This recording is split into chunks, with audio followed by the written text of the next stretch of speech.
But before we can talk about it, we ought to establish the condition of these worlds. The first world the player encounters is Headspace, where Sunny, the main character of the game, lives a pastel dream as Omori, exploring a vast fantasy land in search of his friend, Basil. We will later argue that Omori and Sunny are distinctly different people, but for illustrative purposes, understanding these two worlds, it's useful to think of them as the same person. The second world is Faraway Town. While almost as fantastical sounding, Faraway Town is meant to represent the real world.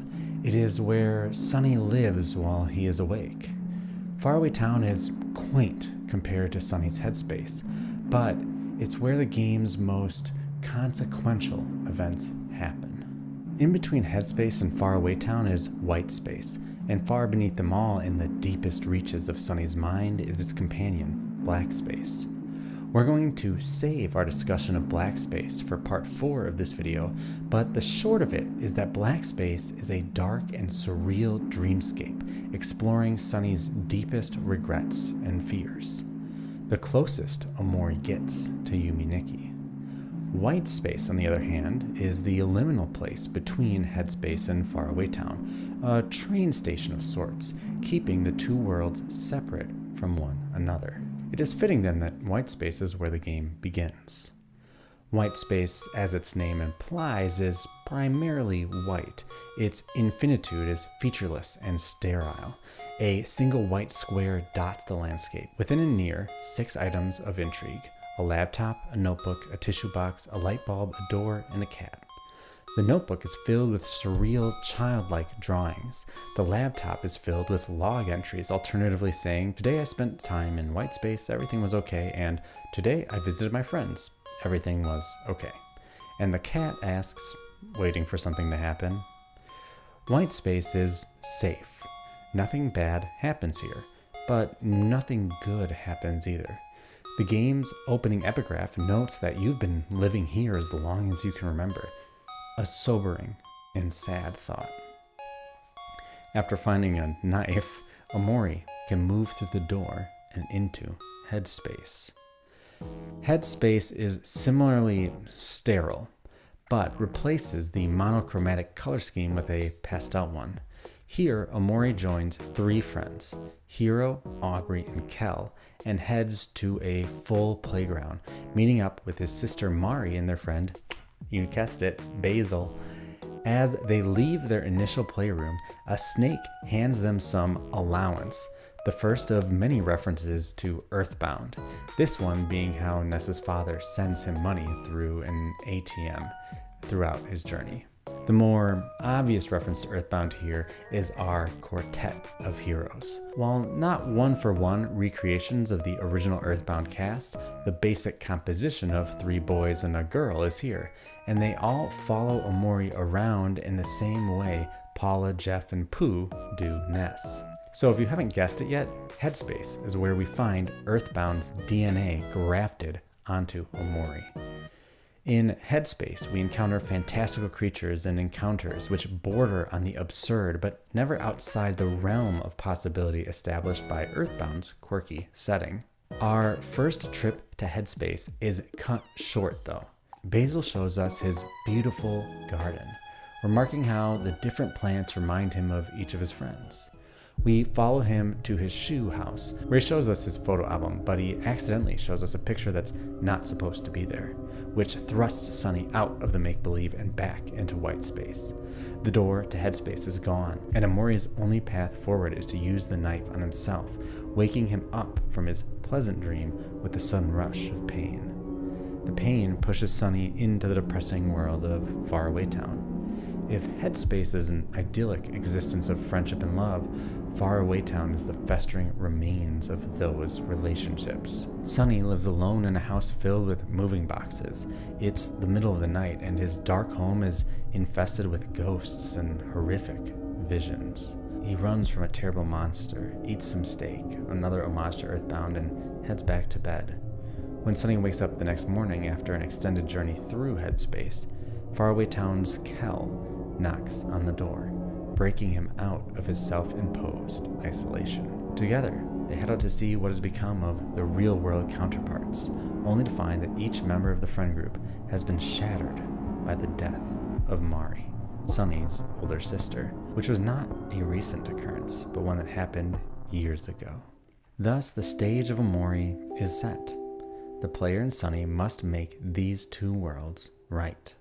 Throughout the game, they will alternate between Headspace and Faraway Town, each night battling psychological representations of vice in a quest to find Basil in the dream world, and each sunrise as a boy saying goodbye to his friends and childhood hometown, trying to piece together what happened to the perfect childhood he had before it tore asunder. The beauty of Omori is the balance between these two worlds, what each says about the other, where they connect and detach, and how they come together to tell a story greater than the sum of its parts. In this section, we're going to dive into these two worlds, understand what makes them tick, and establish their broader significance for the story Omori seeks to tell. Though, a word about how we understand these two worlds in relationship to one another. The most tempting and easy route is to describe Headspace as some kind of fantasy that only exists in Sunny's head, and Faraway Town as the real world of the game. While I might slip up once or twice and refer to them in such a manner, that's not a useful way of looking at Omori for a few reasons. First of all, and I hate to break it to you, but nothing in Omori is the real world. There is a representation of Headspace and a representation of the physical world that Headspace is a part of. Both are still narratives within the same story. Similarly, the player, who the game is actually for, spends more time in Headspace than everywhere else combined, because it is a crucial part of the arching story the game wishes to tell. To devalue it as being less significant than the rest of the game just because it takes place in Sunny's head robs it of its illustrative power to inform the viewer of the values and ideas the game holds dear. Amocat teased players on the original Kickstarter asking, which world is more real? You decide, I guess. But it's a trap to spend too much time focusing on reality. Omori is a deeply emotional game specifically because of what happens in Headspace. So, we're going to treat Headspace as if it is just as important, valid, and real as the events of Faraway Town. It's all the real world of Omori as far as I'm concerned. Alright, with that out of the way, let's talk about the phenomenon of the two worlds on top of each other, which are in quite a few video games. These aren't alternate universes like in What If, but mirrors which reflect and represent one another. Perhaps the most prominent example of this kind of mirror realm is from an SNES game not named Earthbound, The Legend of Zelda: A Link to the Past's Dark World. The Dark World is not an internal space of fantasy like in Omori, but an external, time-shifted reality of what will happen should Link fail his quest to stop the resurrection of Ganon. As opposed to the game's light world, it is populated by monsters rather than friends, and at its center stands a large and dominating pyramid. As far as the game is concerned, the Dark World is a nightmare, a place of despair created out of Ganon's lust for power. Yet, like all interesting parallel worlds, the Dark World is a place of psychological intrigue. Whoever enters this twisted realm is transformed into a creature that represents their inner self.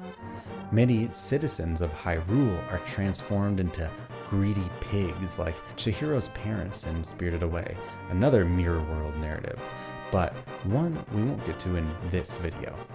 Link, though, is turned into a pink bunny, a symbol of innocence, but also one quite helpless. Link's first task, then, is to find a way to remedy his rabbit form, to ascend beyond his internal self-image and become the hero he's meant to be. Perhaps the most interesting place within these two worlds is Kakariko Village and its Dark World counterpart, Village of Outcasts. Much better name. Before I even begin to describe these two locations, you can tell one of them is messed up.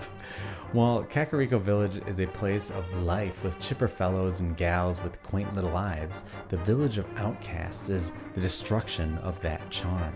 It houses thieves and vagabonds and is filled with enemies that hunt Link on sight. Those kind and good people left hide in their homes, fearful of those who lurk in the shadows outside. Village of Outcasts is dystopian, but more importantly, it is a psychological manifestation of Link's fears. It is the inversion of the good of Kakariko Village, replacing its virtues with vices. To some degree, I imagine Village of Outcasts is what Fox News hosts imagine when they hear about trans rights or climate change activists, a conservative understanding of a now under threat of change. Village of Outcasts exists as much in Link's head as it does a genuine place in the narrative of the game. The Village of Outcasts points to the greater meaning of the Dark World on the whole. Like Omori's headspace, it's a place of greater fantasy, detached from the real world of consequences in the game, but gives useful insights into that place. The Dark World is a manifestation of Ganon's wishes and desires, which is why it is corrupted. It's a window into Ganon's soul. Similarly, we understand Link's purity of heart not just from his actions, but because he turns into a hare the moment he enters the Dark World. He does not belong here. In this conception of a world gone awry, specifically because a knight of good heart like him is meant to prevent this kind of tragedy from occurring, or die in the attempt. From the Dark World, we understand the nature of the Light World, with many having a propensity for evil curbed by the good king who keeps them in line, in a way we could not otherwise. The Dark World shows the player the Light World does not exist passively, as if it is always good and always will be, but survives actively due to the actions of the wise, courageous, and strong. And wouldn't you know it, those are the qualities of the Triforce. A Link to the Past is not the most involved or dynamic conception of a parallel world, but I hope by showing this simple and popular example of the genre, you can start to see that the way these kinds of mirror worlds represent each other tells us more than what they can tell us apart. Perhaps the most recognizable parallel world is from The Wizard of Oz. For our purposes, I'm going to focus on the film adaptation of the tale because it's a great example of the trope and typically considered one of the most seen films ever, so hopefully most of you will be familiar with it. Being one of the most seen is quite an accomplishment. This means we will wave away all the allegories for the gold standard in 19th century American politics, since they weren't particularly important by the time the film released. We could also spend all day talking about the tragedies that occurred on the set of the film, and if you're interested in that, there's other YouTubers who have covered the topic, but I am more interested in asking what its representation of a mirror world, one overwhelmingly popular and connects with viewers on a deep level, can tell us about Omori. Like Omori, the Land of Oz appears to be entirely dreamed up by the narrative's main character, Dorothy. Like Omori, Dorothy is joined by 3 companions who represent people from her home life. Like Omori, the Wizard of Oz's dream world is colorful and vibrant, while the real world is drab and difficult. Of course, this isn't to say Omori just rips wholesale from the Wizard of Oz, but rather the themes and motifs of the Wizard of Oz are so common in Tales of Parallel Worlds that nearly everyone borrows from the film. So, let's explore for a moment the meaning of one of the most celebrated pieces of visual art of all time. The Wizard of Oz is, at its most basic level, a story about the struggle between absconding from what you know and staying with the familiar. Dorothy's signature song, Somewhere Over the Rainbow, beyond being an absolutely delightful tune, communicates her desire to be anywhere but here, to fly like a bird away from her home and become her own person. But its melancholic final line, "Why, oh why can't I?" betrays her sad reality. She's got nowhere to go. Of course, this doesn't stop her, and as trouble befalls her and her dog, she sets off to find some other land. While brought on by the emergency of saving her dog, Dorothy's unwillingness to imagine any other way out of her predicament and jumping right on the leave town for good bandwagon shows her predisposition for getting away from Kansas.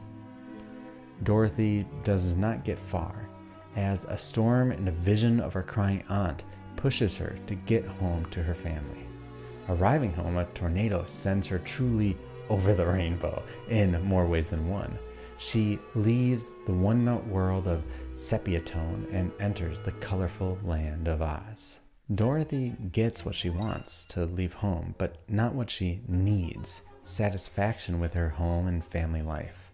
Her journey to see the Wizard of Oz is a Bildungsroman, or coming-of-age story, where she learns this lesson while becoming more capable of taking care of herself and the people around her. The Land of Oz, then, is not a place of literal significance, but metaphorical and psychological import, which are, I suppose, literally significant. All three of Dorothy's companions struggle not with material conditions, but mental roadblocks. The Scarecrow claims to not have a brain, and yet his quick thinking allows the group to evade capture in the witch's castle. The Tin Man claims to not have a heart with which to appreciate art, yet sings beautiful songs about the wonders of art. The Lion claims to lack courage, but not only goes on a heroic journey, but conveniently forgets he is a scaredy cat when he stops thinking of himself. Likewise, Dorothy wants to go home, and her magical slippers could have taken her there all along. While each of the four has a specific desire they believe will fix their problems, what they truly need is self-discovery, to know themselves better. All four place their trust in someone who cannot give them anything, the man behind the curtain, Oz. They want him to solve the problem of their mental roadblocks, which he is incapable of doing for two reasons. He's not a true wizard and their problems exist only in their heads, so he sends them on a quest to steal the Wicked Witch's broom, a kind of impossible task to get them off his back. The witch herself is a villain emblematic of the illusory nature of their problems. While she commands powerful magic and an army of winged monkeys, which makes her appear unstoppable, a single bucket of water dissolves her and saves the kingdom. Across the Land of Oz, problems are solved with little ingenuity or tact, but through happy accidents, kind words, and imploring others for aid. In this sense, Oz is a mirror to Kansas, where Dorothy and her family do not face insurmountable material problems, but those of communication, of self-worth, and of identity. Dorothy's wanderlust is, after all, not directly related to her family's status as poor farmers in Kansas or a desire to make it rich in the big city, but to experience life up high where dreams come true and troubles melt like lemon drops. She does not evoke the image of royalty or wealth, but that of currencyless bluebirds who fly without a care in the world. The worlds of Oz and Kansas then share common DNA, despite the magical gulf between them. If their problems mirror one another, then so too do their solutions. Dorothy's solution to homesickness is to click her magic shoes together and wake up in Kansas. As we've noted, it was with her all along.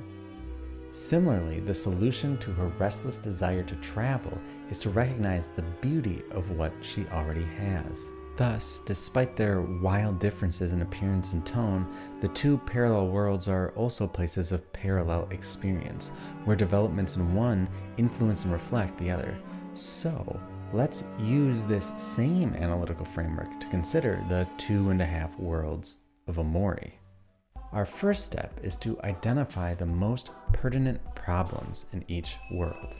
In Headspace, the group's overarching goal is to find Basil, who has gone missing.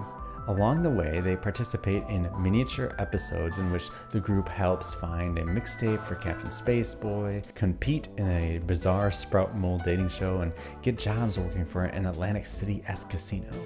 In Faraway Town, Sunny and Cal's goal is to bring their group of childhood friends back together and resolve their differences before Sunny moves away. On the face of it, we can see that these two narratives dovetail nicely. In both, the player's aim is to make a friend group whole once again, and in both, this problem comes about due to a missing member.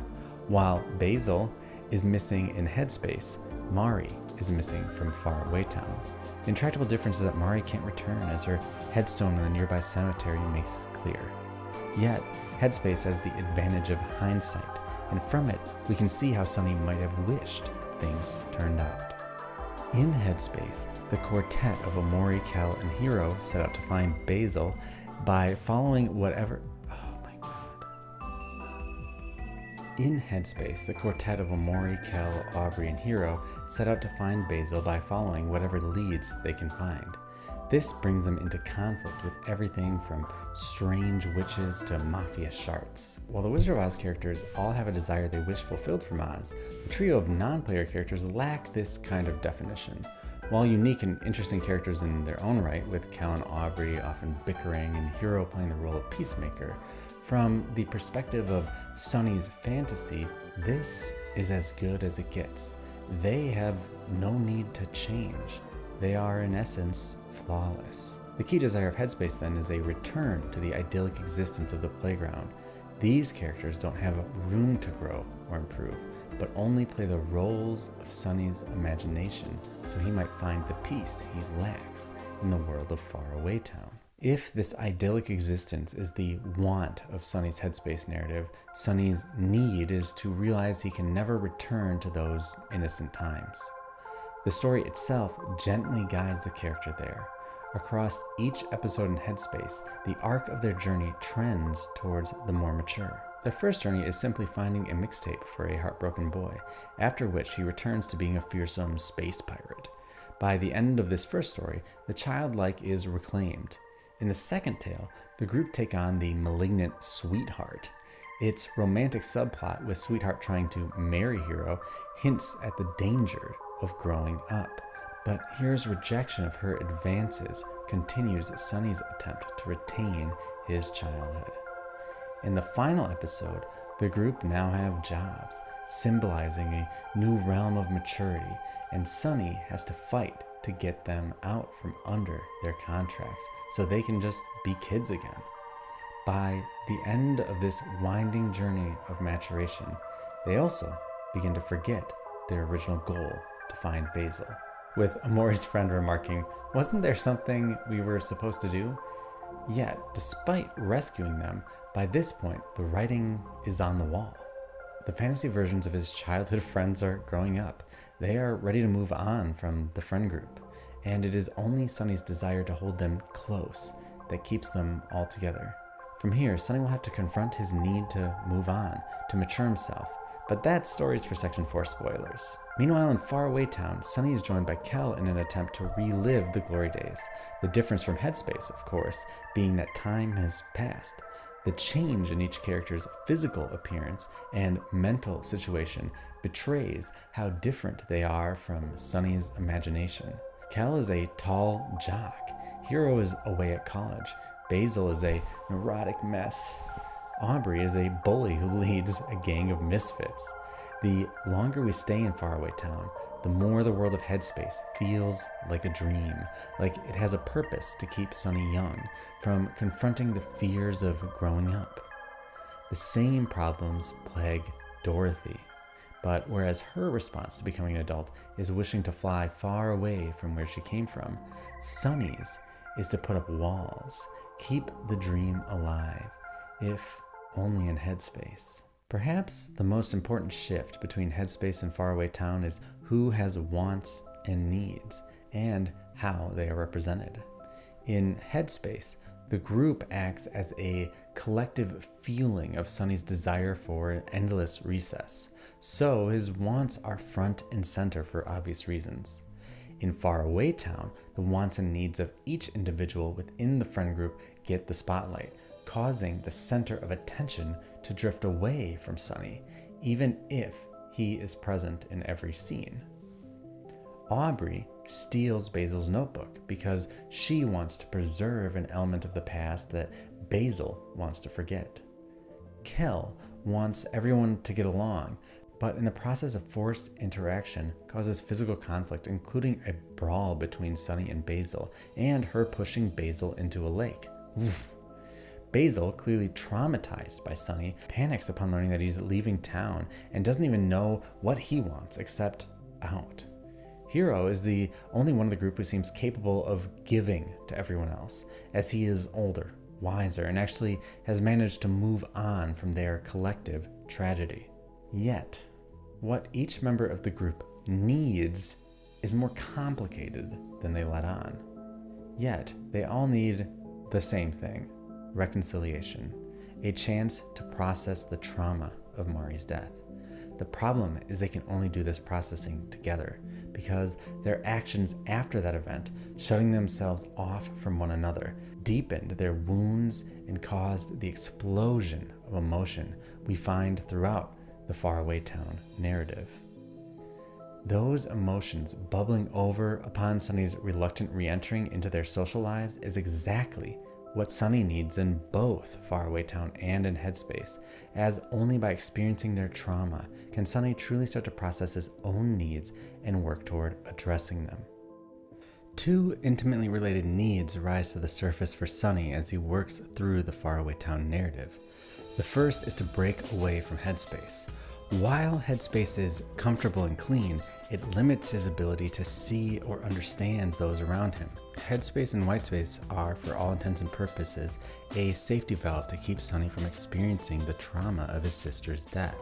Yet the longer Sunny is in Faraway Town, the more he realizes he's got to acknowledge what happened to Mari rather than running away from the pain, something we will discuss in far greater detail in the spoiler-filled Part 4. For now, let's retain our focus on the relationship between Headspace and Faraway Town. The most important aspect of the relationship between these two worlds is their shared protagonist. But as this section of the video winds down, I wonder, are they the same protagonist? Dorothy remains incredibly consistent between Kansas and the Land of Oz. There is no doubt that it is specifically her experiencing the totality of events in the film. Yet, in Omori, this continuity is not so cut and dry. While Sunny seems constant between the two, both expressions of himself distinctly lacking any expression, something is off. The giveaway, in some respects, is the name. In Headspace, our protagonist is Omori, but in Faraway Town, he is Sunny. Initially, this seems just like some alter ego, but the longer one spends in either world, the further apart the characters become. Visually, they are distinct. Omori lacks any color at all, despite walking through the wonderfully painted world of Headspace, while Sunny is in full color in the less buoyant Faraway Town. If Dory feels fully realized over the rainbow when she enters Oz, ostensibly her headspace, Sunny, as Omori, knows he's muting himself, removing core aspects of his character upon escaping to his. Moreover, Omori is never challenged by his friends within Headspace.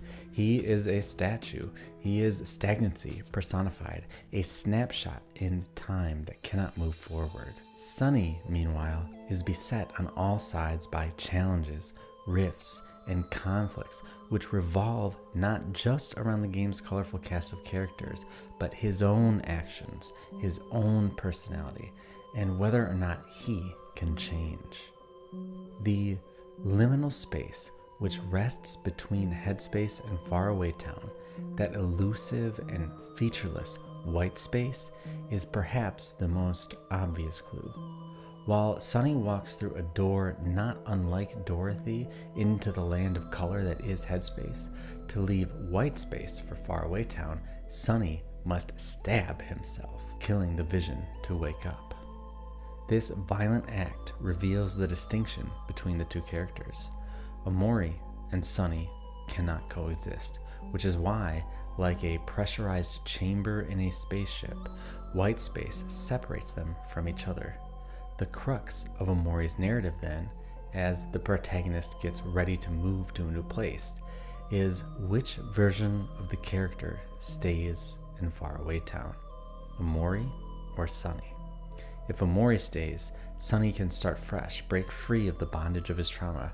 But if Sunny stays, then Omori will perpetually live on as a hikikomori trapped in a vision of the past. These are the stakes of the worlds of Omori, and the player's decisions throughout the narrative inform which path Sunny goes down, whether to embrace the comfort of escapism or the pain of the truth. Still, we're not quite done with Headspace, because I want to tackle the game's rather unique representation of emotion. As my platform on YouTube grows, I always want to be shouting out other creators. So today, I would like to implore you to subscribe to Afterthoughts, link in the description. She makes stellar videos about games, TV, and all different kinds of media. Her most recent video on World of Warcraft and mundanity is incredibly good. If you've made it this far into this video, I can guarantee you'll like her videos too. So please subscribe to her and go check her out once you're done with this one, okay?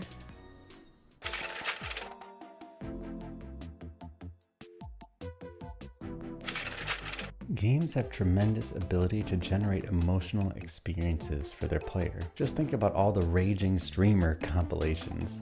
While we cry when Jack dies for Rose at the end of the Titanic or at the beginning of Up, we're much more likely to feel emotional about things happening to us because they naturally have more consequence.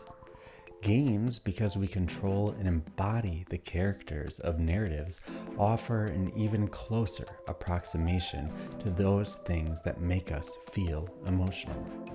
Even as a child, I knew this, whether from the time my brother popped out our Melee disc out of the GameCube and chucked it across the room when I beat him in a game, or the elation I felt when beating Metroid Prime for the first time. No, I'm making it sound like only my little brother was the anger monster in the house. I've raged at many a game in my time, though as I get older, the frustration comes much slower, which is nice. Great games are compelling emotional experiences that reach for the core of what it means to be human, and Omori is one of the most touching experiences I've ever had playing a game. Heck, it made me cry. But that's precisely not what this section is about. Instead of considering how Omori makes its players emotional, I want to look at how Omori represents emotions in its gameplay. So first, a crash course on that. Omori's Headspace, which has the most gamey combat of the two worlds, has turn-based combat like many JRPGs, the obvious comparison being Earthbound. During these turns, both enemies and allies can be afflicted with emotions. Think of them as status effects, similar to traditional RPGs poisoned or paralyzed, though less debilitating. These emotions impact each character's base attributes and how they interact with one another. In total, there are 3 different directions each character can head: happy, sad, and angry. Each of these directions has another level where they respectively evolve into ecstatic, depressed, and enraged, and then another level just for Sunny, manic, miserable, and furious. Though some bosses reach that level of emotion as well. Each level naturally exacerbates further the changed attributes and interactions of that status. On a fundamental level, these emotions serve a rock, paper, scissors function. Happy is strong against anger, which is strong against sad, which is strong against happy. If it was as simple as this, honestly, these statuses wouldn't be that interesting. But the game filters most of its interesting mechanics through these emotions. Happy characters have better speed and luck, but a lower hit rate. Angry characters deal more damage, but take more damage. Finally, sad characters take less damage, but have lower speed. Also, some of their damage is converted to juice, the game's mana mechanic for using special abilities. Combat in Omori quickly becomes a game of not just reducing the enemy to 0 HP, but managing a group of children's emotions so that they can fight optimally. Since each enemy also has a propensity for emotion, and special abilities generate emotions like Sunny reading a sad poem or Kel's annoy ability, each fight is a guessing game as to what emotions will best facilitate a victory. While in more mundane encounters, this can lead to repetitive gameplay, as a winning strategy might be to make the enemy sad, then wail on them with your angry party of preteens. In the game's most interesting fights, foes change their feelings and inflict the player's party with a myriad of emotions. The best course of action in these moments is not to follow a prescripted emotional plan, but adapt to the situation and find a new way to victory. While this emotional system is one of the more interesting aspects of Omori's gameplay, it is hardly the first time emotions have been ludicrously represented in a video game. The most obvious emotion that comes to my mind is the Barbarian's Rage mechanic in Dungeons & Dragons 5th edition. For those of you who aren't total nerds like me, then again, you're watching a multi-hour video on Omori, so who's the real nerd?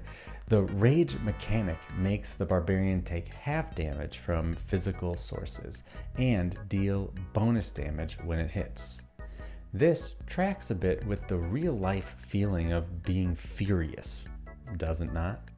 When people grow enraged, they tend to be more violent. They don't hold back their punches. They might not even notice that they've been injured in their adrenaline-fueled rage. But it's not really true to life, at least considering the Barbarian is supposed to be a trained fighter. While rage, or the fight part of fight or flight, will make a person more aggressive, and aggression is sometimes good in competitive pursuits, like if you're trying to retake a point in Counter-Strike or score a basket in basketball, it's only productive compared to the flight mechanic's panic, in which a person shuts down or runs away, failing to accomplish anything at all. If you're constantly aggressive and angry, that aggression will be turned against you by a more savvy opponent, which is why most martial arts place a high emphasis on self-discipline and control, because all that training means nothing if the practitioner throws it out the window the second they get into a fight because they're pissed off. Simply put, between two novices, the more aggressive individual may win a confrontation, but between the skilled, blind aggression is a weakness to be exploited. Yet, anger is probably the most gamified emotion. An obvious example would be the God of War series. While there is some aspect of rage in every incarnation of the game, in the most recent God of War, Kratos puts away his weapons and just starts walloping his enemies with his fists. Like the raging barbarian of D&D, he deals more damage and takes less. Above that, he also gets lifesteal off harming his enemies. A similar mechanic can be found in Doom's Berserk power-up, which gives Doomguy increased health and fist damage. In Doom Eternal, Doomguy just starts ripping and tearing demons apart with his bare hands. In one of the more memorable scenes from Splinter Cell Conviction, Sam Reed goes into a frenzy set to a fantastic DJ Shadow song. I mean, there's no two ways about it. Raging is a pretty freaking cool thing to do in video games, specifically because, as we noted above, it tends to promote aggressive play, which is in turn more effective and fun than playing it safe. Though sometimes games may want to make the player feel like they should play it safe, and this is sometimes reinforced by giving the characters they control potent emotions of fear. Perhaps the poster child of this mechanic is the sanity effect in the Amnesia series. For those unfamiliar, the longer a character stays in the dark, the stranger reality becomes. The screen may warp or zoom in, their breathing becomes panicked, they may collapse, or may even hallucinate enemies. These effects replicate the emotion of anxiety to show how it plays tricks on the mind and work well as ludic representations of the emotion of fear. As we might expect, these kinds of fear-based emotional triggers are mostly found in horror games, where fear is the point. But where the heck are the other emotions? The only place we consistently find them are in simulation games like SimCity or The Sims, where tracking character emotions is part of the task of running the simulation in the first place. You may have the occasional sadness mechanic in other genres, like how Ness from Earthbound gets homesick when he spends a long time away from home without calling mom. But you're mostly going to find weird exceptions, not things baked into the core of the game. Happy is even more of an outlier. This isn't to say emotions never exist in games, but rarely are they made a core mechanic for the player to engage with. The only one I can think of to truly include multiple emotions as a real-time game mechanic is Super Princess Peach. Oh no, oh god, how did we get here? Super Princess Peach is a Nintendo DS game where the player takes control over the emotional ruler of Mushroom Kingdom. Emotions are, of course, easier to make the core part of your gameplay when a woman is the protagonist, I suppose, because women are more emotional than men, I guess. While generally a traditional 2D platformer, Super Princess Peach's central gimmick are Peach's vibe powers, where her emotions create external realities. The joy vibe will draw wind to Peach so she can float. The rage vibe will cause flames to erupt from her like Goku going Super Saiyan. The gloom vibe causes Peach to run faster and can put out fires. Finally, the calm vibe will restore health. Perhaps the most interesting thing about the way these emotions are implemented is that they are all tied to the same limited resource, the vibe meter. I kind of love this take on emotions in an abject sense. The idea that you only have so much energy to feel emotional, and after a while you just become numb. Unfortunately, that's not actually representative of reality. When people just stew in their anger for a long time, it seems to me they just become like permanently angry all the time. I have my own experiences with sadness and depression, which act similarly, but more on that in part 4. You will stay around for part 4, right? That's going to be the best part. I'm going to get sad. I'm getting sad just thinking about you leaving early. Super Princess Peach notwithstanding, I think emotions outside of rage are difficult to gamify because emotions are tricky to define. We know them more by their feeling than by some literal description. I mean, the Google definition of sadness is literally the condition or quality of being sad. That's not helpful. The games that deal best with emotions, like Celeste, tend to treat them as abstractions of narrative and plot rather than game mechanics. Though Celeste does have one of the best ludic examples of coming to terms with yourself I've ever experienced in a video game. So before we return to Omori's ludic representation of emotions, let's turn to perhaps our most salient and easy to understand pop media representation of emotion, Pixar's 2015 movie, Inside Out. Inside Out presents emotions as having their own distinct identities within a person's brain. In it, we follow the inner machinations of a child's mind as she tries to adjust to moving to a new place. A surprisingly similar plot to Omori, where we follow the inner emotional machinations of a young person as he prepares to leave a familiar place. On a broad level, these are both stories about profound change during the foundational years of a person's life. Yet, while Sunny's story is about learning to cope and overcome past trauma, Riley's story is about how a person reacts to a traumatic experience in the moment. The most inventive aspect of Inside Out is its personification of emotion, which can be useful as we seek to understand the significance of Omori's gamified emotion chart. Joy, sadness, anger, fear, and disgust are the core emotions that comprise Riley's brain, each representing cultural conceptions of what those emotions are. And wouldn't you know it, 4 of these 5 emotions are conditions characters have at various moments in Omori's combat system. While fear isn't within the triangle of emotions, it does occur with relative frequency when Sunny, not Omori, finds himself in combat alone. particularly in the elusive black space we'll cover a little bit more in part 4. Inside Out's emotions are first and foremost caricatures of those emotions as they are culturally understood. Anger, for instance, is foul-mouthed, aggressive, and literal fire erupts from his head when he's enraged. Sadness, meanwhile, is dopey and slow, tending towards introspection rather than extroversion. The core of the cast, though, is Joy, the chipper and happy-go-lucky self-proclaimed boss of the emotions, whose actions nearly lead to the full destruction of Riley's mind.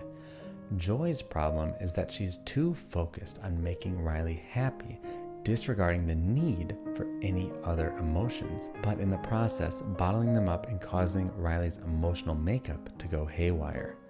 The message of the film at its most simple level is that sometimes it's good to feel your emotions, even when you're hurting.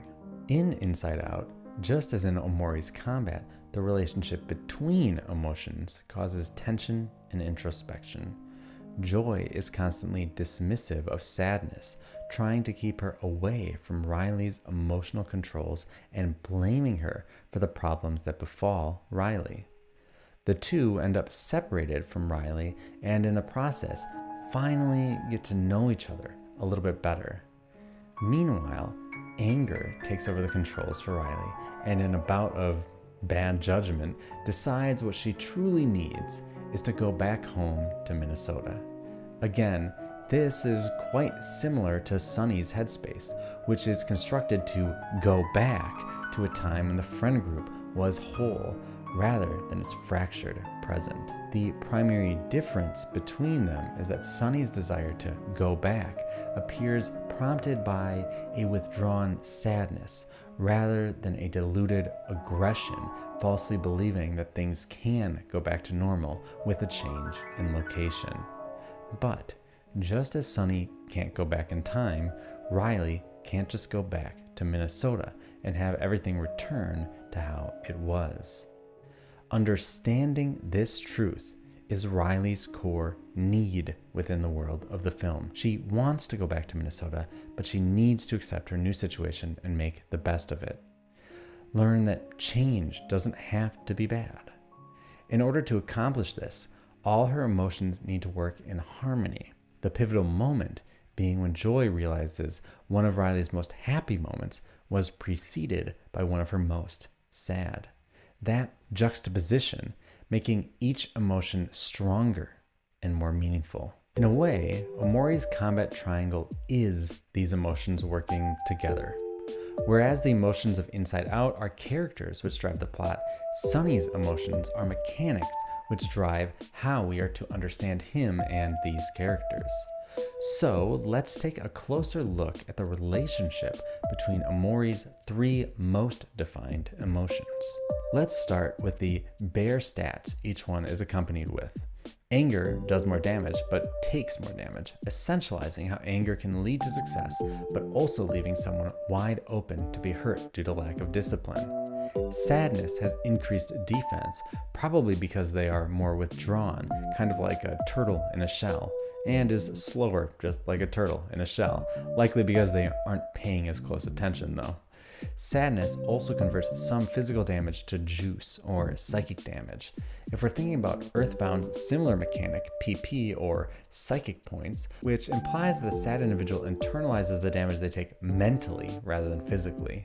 Finally, happiness is faster, more prone to act, and luckier, perhaps making their own luck because of their positive disposition, but is less likely to hit, maybe because they are less likely to see things as they really are in their optimistic eyes. These are mostly inferences based on how I feel about emotion, but I don't think we need to make guesses to understand the relationship between these emotions. Why have a triangle of emotions which are strong against one another? What does that tell us about those feelings? In some ways, I think each Omori arrow actually points in the opposite direction, asking if the more powerful emotion might be the solution to the problem.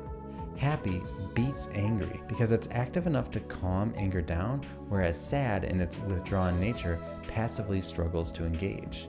Anger beats sad for the same reason that aggression beats panic. At least anger results in doing something rather than nothing.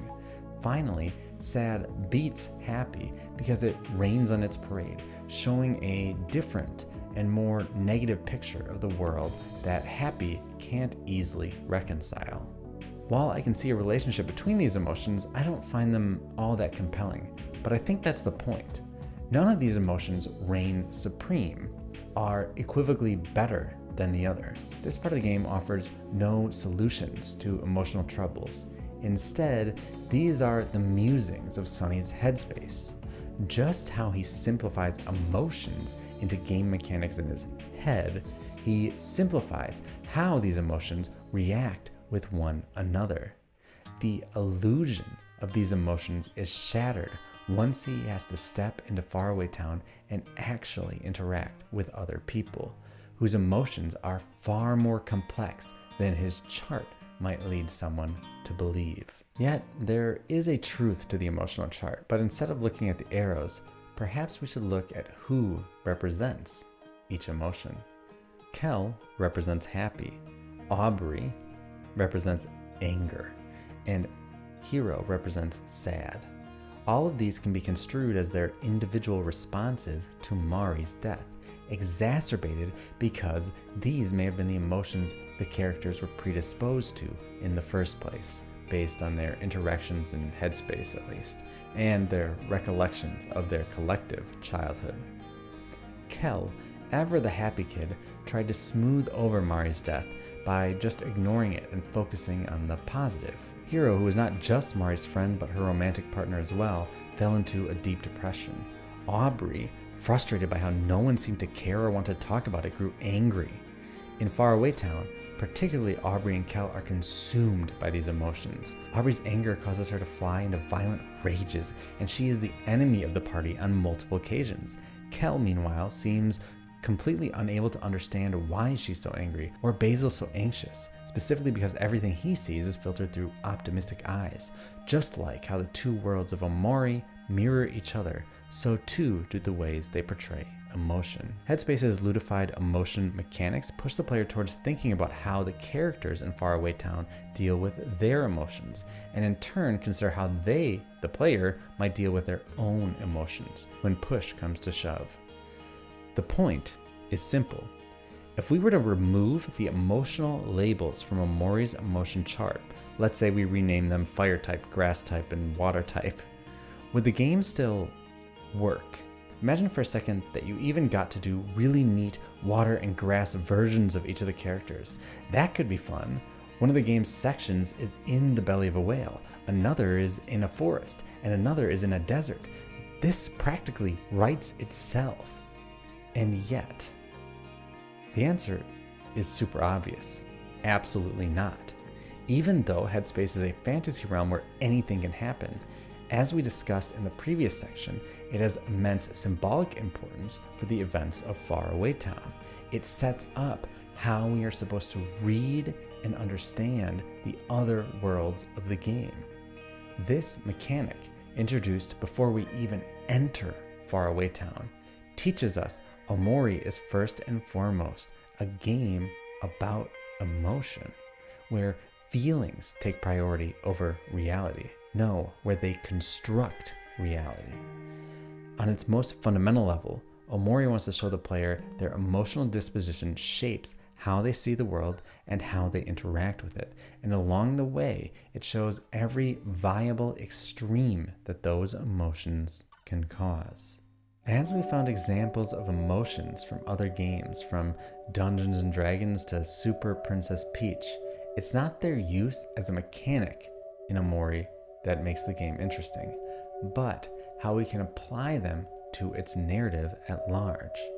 How these mechanics communicate the game's themes and ideas, particularly how trauma exacerbates a person's emotional responses and constructs their reality. So, now that we're primed to consider Omori as a game where emotions are front and center, as much so as in a film like Inside Out, it's time to talk about how the game develops these emotions for its tear-jerking finale.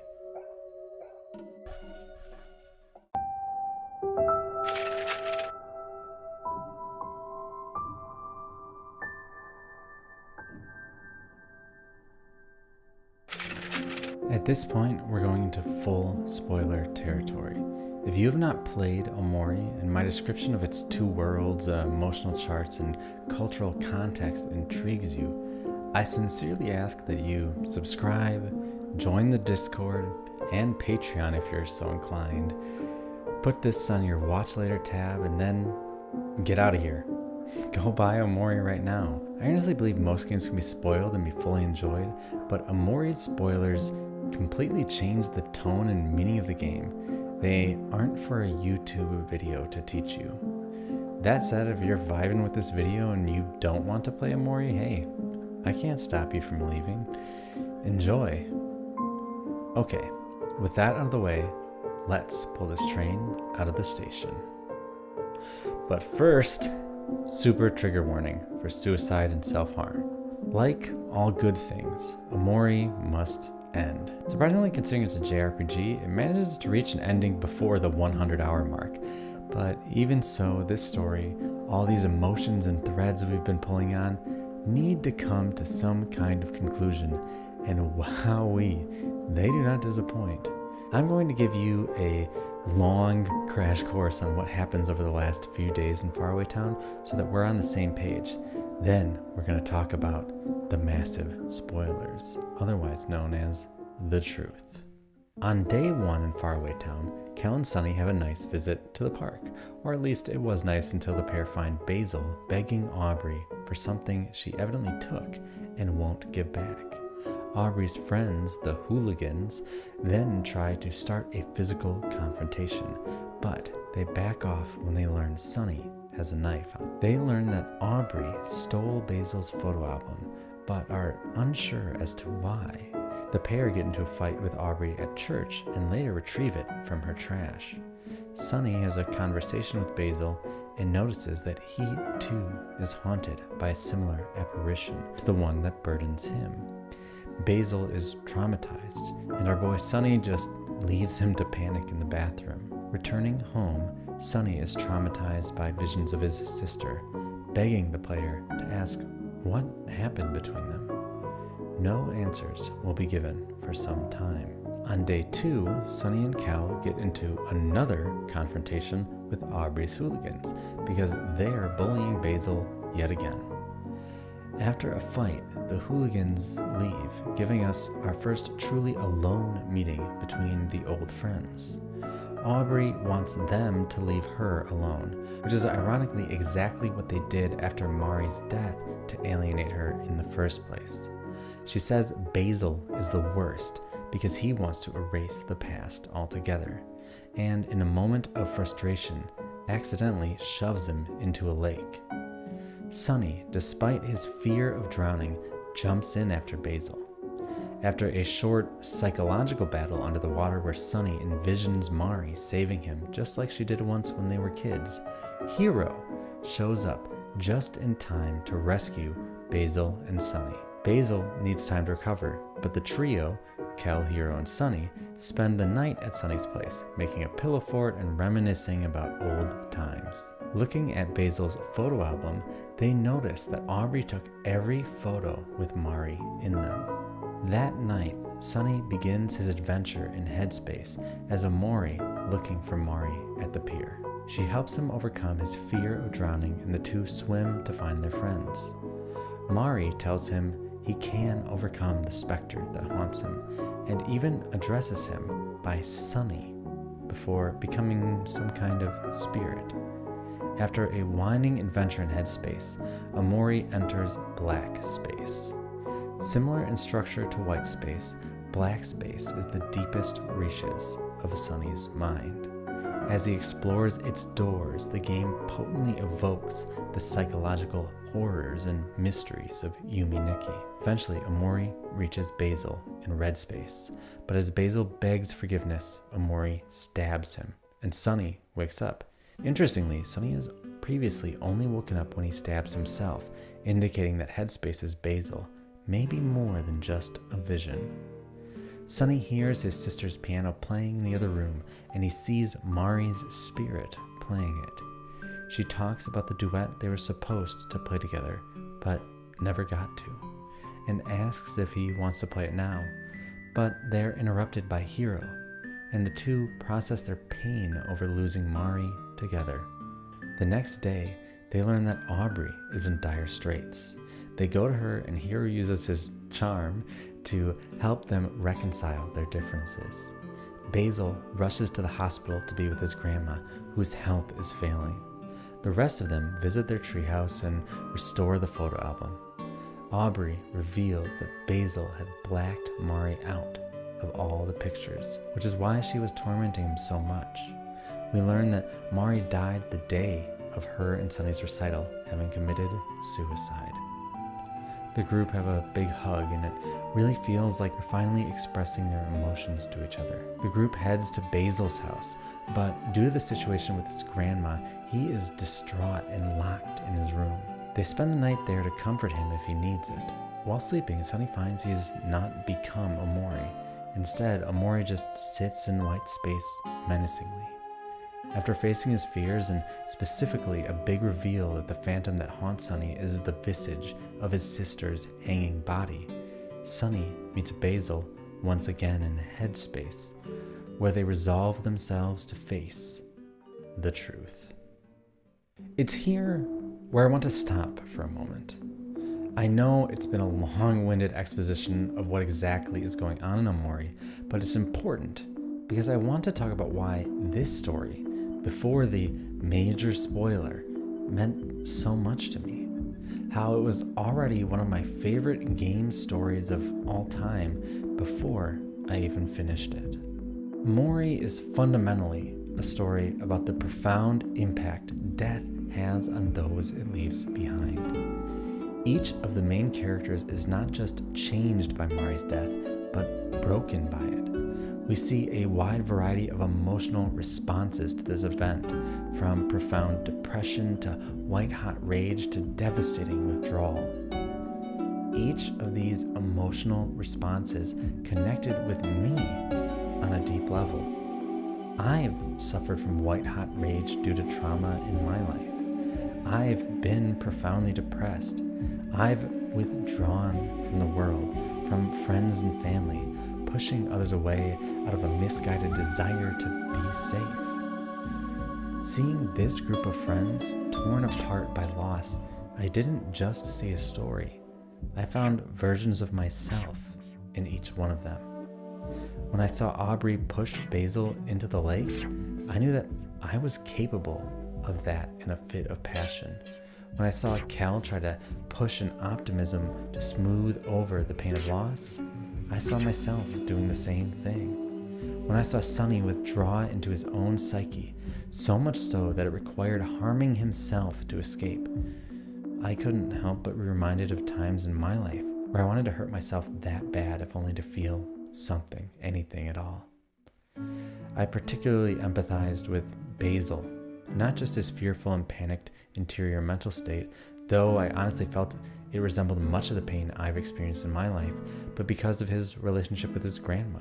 I lost my grandma just over a year before playing Omori, and growing up she was probably the person in the world I was closest to, who I trusted the most. Seeing him go through the same struggle of losing his grandma, while also dealing with the trauma of seeing his best friend Sunny skip town, endeared me so much to the character.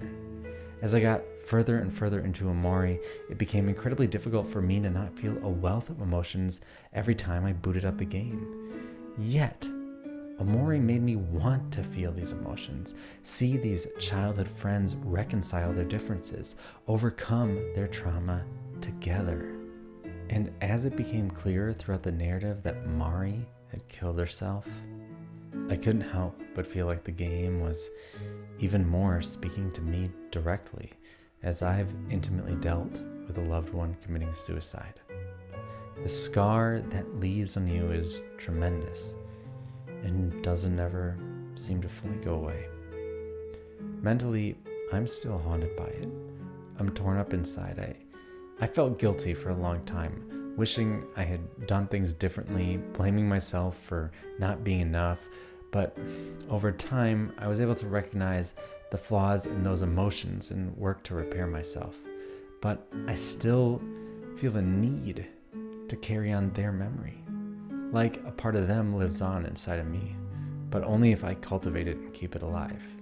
Simply put, I miss my friend, but nothing I can do can fix that.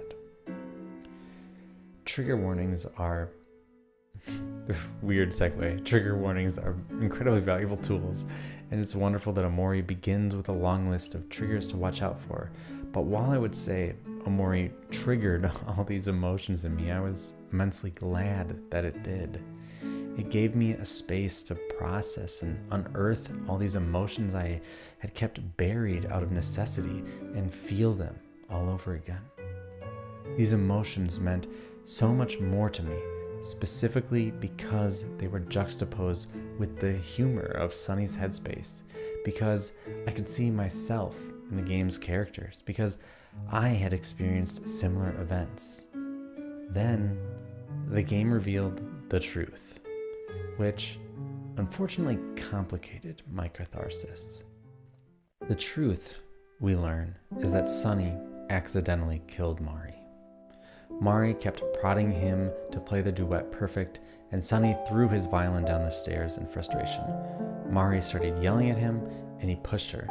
She fell down the stairs and onto Sunny's violin and hit her head, dying. He picked her up and brought her to bed, mourning her while retreating into white space for the first time. Basil, though, showed up to the recital early and understood that it was an accident, but worried about what it would all look like.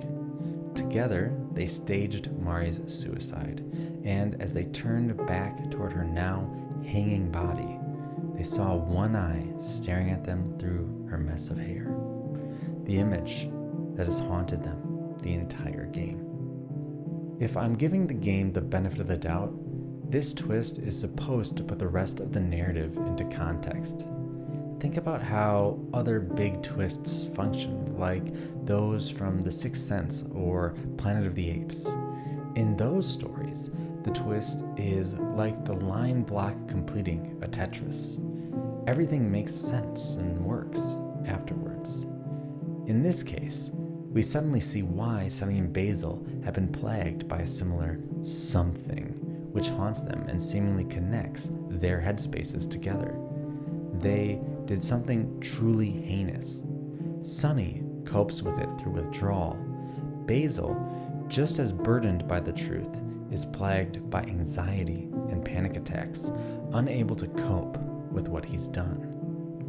Him physically trying to scratch out Mari's existence from his photo album is the faraway town version of how Sunny invents an entire alternate reality to forget how Mari really died. In a sense, we finally understand now why these two characters, more so than any others in the friend group, seem mentally debilitated by Mari's death. Yet, experiencing the twist for the first time, I couldn't help but feel underwhelmed, insulted even.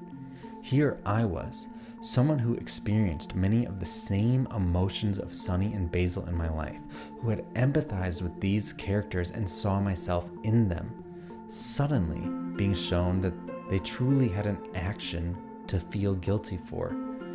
Meanwhile, I never killed anyone or staged a suicide, yet I carry a similar sense of guilt and loss. Thus, the twist ripped me out of the story, made me feel, at least momentarily, the game communicated that these emotions were somehow privileged for those who had done terrible things, rather than those emotions being a natural outcropping of losing someone you love, of being a child and growing up with trauma. The disconnect between how I emotionally related to the game and the truth threatened to ruin my entire experience of the game. My wife and I played Omori together, and I turned to her and immediately voiced a version of what I just said, and I almost lost interest in finishing the game altogether. But I'm glad I didn't.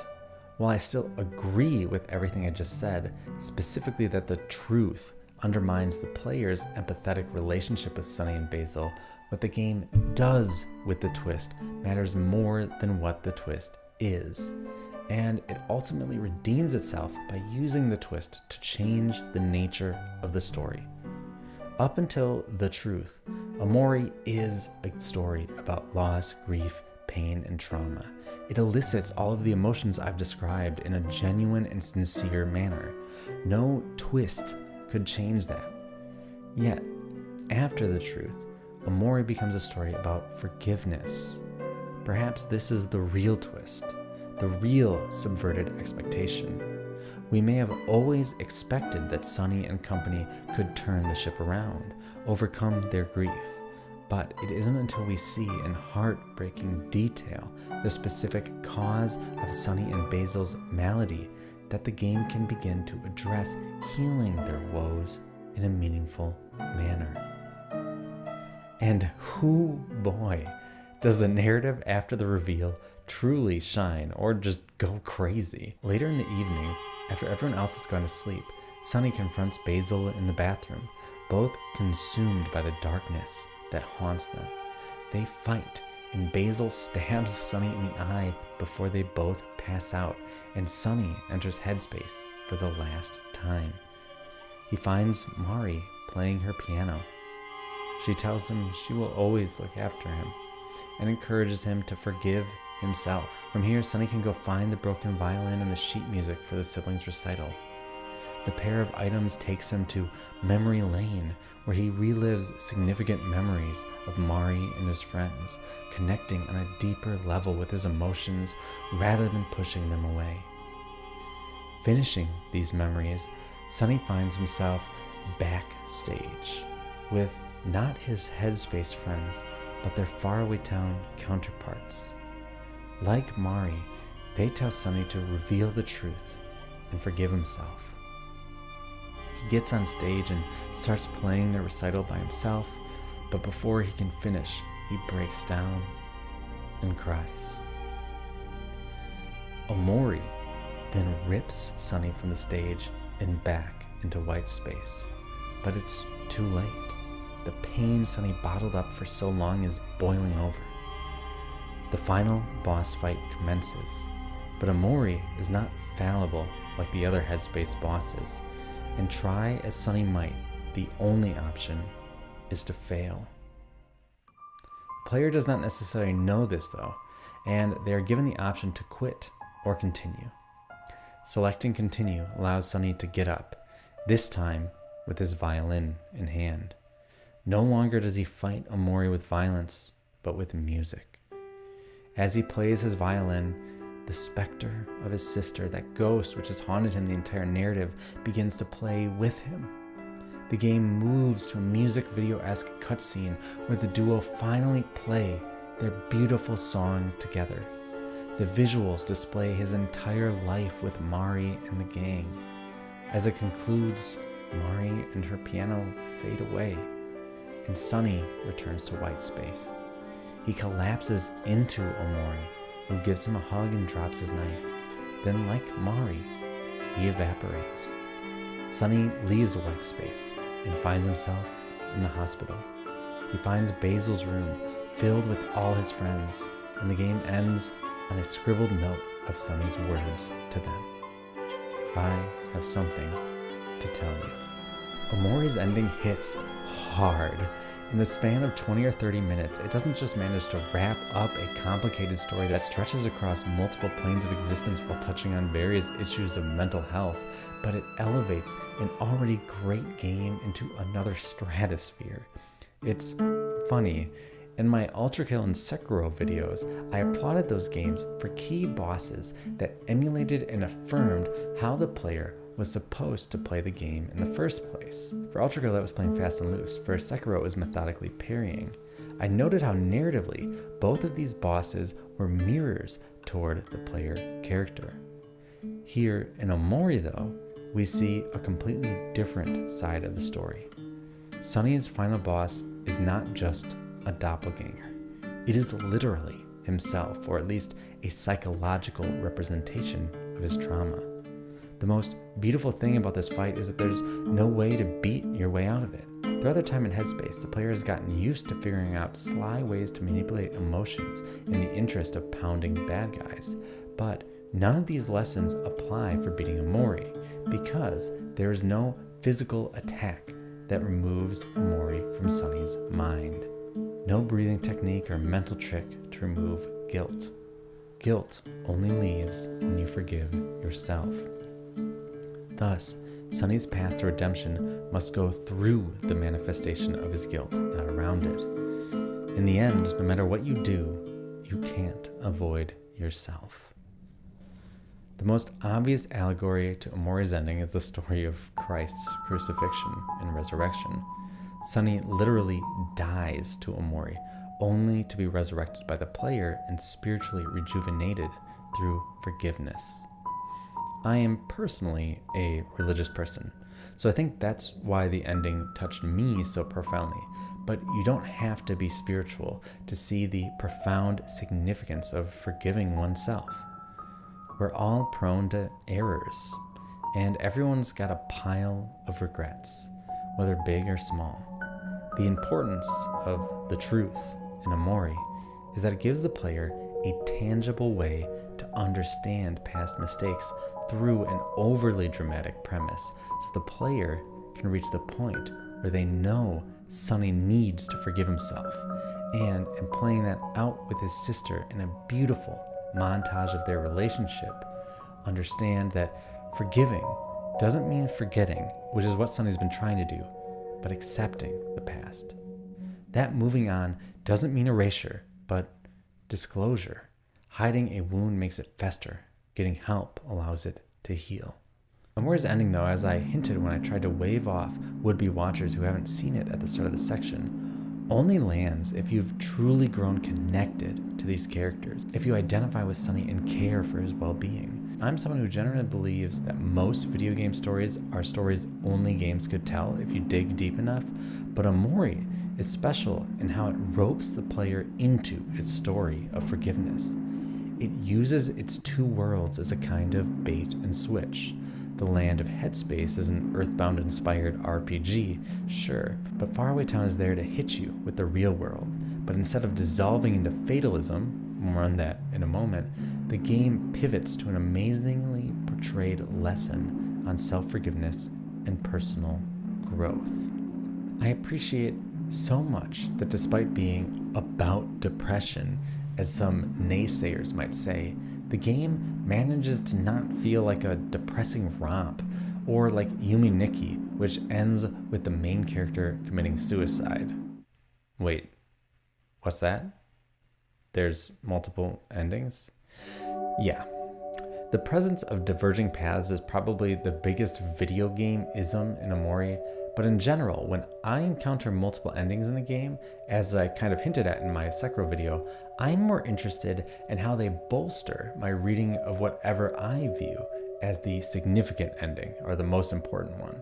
So, let's do a quick look at the game's other endings to see what they tell us about Sunny's story. The most obvious diverging path is if the player refuses to leave their house and join Kel. In this alternate reality, the player spends their faraway town time doing chores by themselves and exploring Headspace. On this, the Omori route, Omori saves Sunny from the truth when it comes up. In the end, Sunny moves away from faraway town with the still ambiguous ghost of his sister following him, or accidentally stabs himself in his sleep while trying to leave Whitespace. Basil ends up safe from the truth in Headspace, but kills himself in real life. In all instances, the message is pretty clear. If you don't face your fears and continue to avoid them in delusional fantasies, there is no chance for growth, just perpetual stagnation. Omori in Whitespace, psychological seatbelts made to protect Sunny become more powerful than him in the end and envelop him.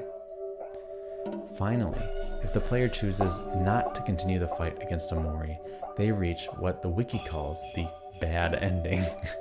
Sunny wakes up in the hospital after his fight with Basil, but rather than reveal the truth to his friends, he realizes he can never forgive himself for what he's done, and jumps off the roof of the hospital. In this ending, we see that if one confronts their guilt but can't learn to forgive themselves, they will pursue a reckless self-destruction rather than let it come out. It's worth noting, every ending of Omori is bitter, because the premise of Omori, a boy filled with despair and guilt, is bitter, but that lack of sweetness does not make Omori a nihilistic story. Instead, in the bitterness of its most potent ending of self-forgiveness, we find the strength to carry on, continue living with memories of loved ones rather than hiding them away in elaborate headspaces, is healthy, not just for the individual, but their entire community. As Sunny's revelation at the end of the narrative is surely good for the whole group, as evidenced by this secret ending, where Basil and Sunny's black specters finally dissipate and the pair smile at each other.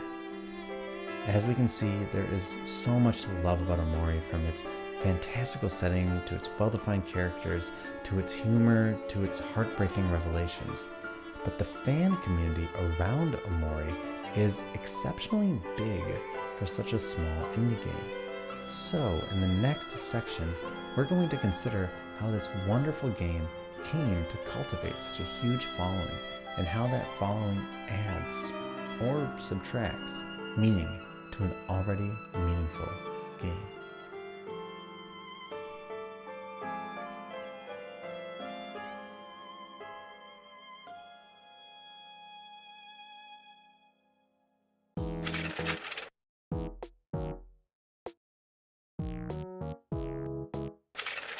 We can't talk about Omori without at least dipping our toes into its massive fan culture. So let's dip our toe in. How overwhelming could it be?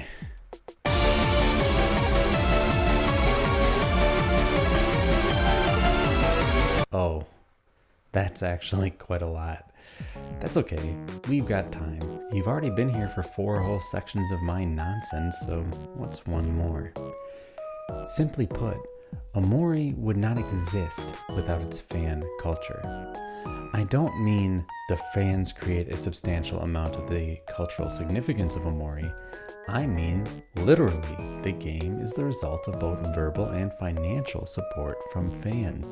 The game came about because so many people vied with Amokat's initial comic depicting a hikikomori kid in Fantasyland, and the subsequent Kickstarter's massive support allowed the game to grow into what it became today. So, it's impossible to divorce what Omori is from how its fans helped create what it is through their engagement. Still, I'd also like to say, Omori would not exist without its fan culture. This time, I do mean the fans create a substantial amount of the cultural meaning of Omori. The fan culture of Omori is just as important to understanding the story of the game as playing the game is, because our understanding of what a game means is not just individually experienced, but socially constructed. In this section, I'd like to try to understand better how the meme culture around Omori reflects how its fans understand the game and its meaning, while trying to understand on a broader scale how fan interaction changes all games and media. To get there, we should probably lay some foundation for this old theoretical house we're building. Fan studies is an entire field of academic study, and I'm not going to purport here to be an expert in it or try to represent the whole caboodle. Instead, I want to look at some basic principles from one of its seminal books, Henry Jenkins's Textual Poachers, Television Fans and Participatory Culture, and consider how the characteristics of a fan community Jenkins discussed 30 years ago matches up with our Omori fan community today. Textual Poachers is a unique book for its time because it didn't look at fandoms as unnatural, crazy, or bizarre, which many cultural depictions of fans, rampant from TV shows that mention Trekkies to academics trying to explain the phenomenon of fandom, try to replicate. Instead, Jenkins describes himself as a fan and celebrates fandom as a unique and important part of culture. He specifically says he wants to redefine the public image of fandom and encourage a greater awareness of the richness of fan culture. Some of his discussions around mass culture feel muted today because media culture has become significantly fractured since the comparatively monolithic period television captivated the Western, specifically American, world. Perhaps ironically then, given the massive gap in time between Jenkins' book and this video, the first point I'd like to note about fandom is that it is never fixed, but acts more as a river you can never step in twice. Or as Jenkins puts it, "There's nothing timeless and unchanging about this culture. Fandom originates in response to specific historical conditions and remains constantly in flux." I bring this up for a few reasons, but primarily because the Omori fan culture of today will continue to change beyond this video. Who knows? If this video, which is a work of fandom, reaches a critical mass, it may also change the fandom in one way or another. Maybe someone will make a meme out of me. Basically, I want to give you a snapshot of how I see the Omori community as I write this script, even if I am personally more of a lurker in the fandom than a creator. Though, I suppose that changes the moment I click publish on this video, doesn't it? That's one of the tricky aspects of fandom, especially for a fan. How much is talking about the fandom talking about me and my experience of it, and how much of the discussion is me trying to step away from my own understanding and look at it more holistically?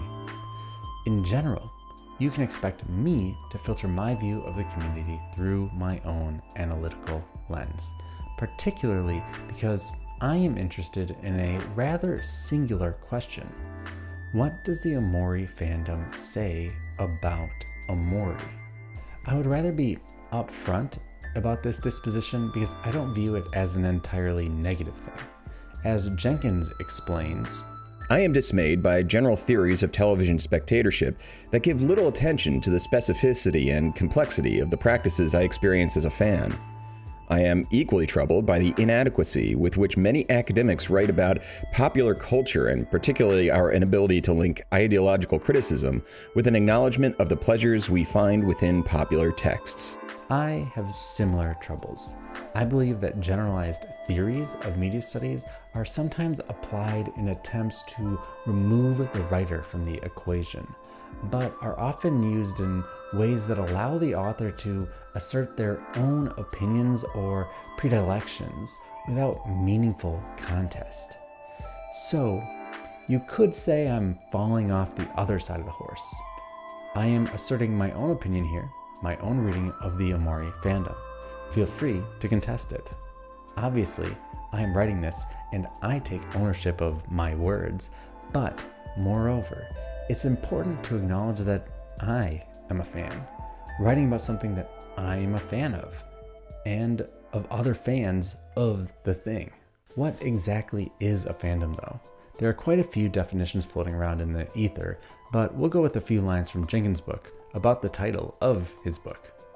Textual Poachers describes a social group struggling to define its own culture and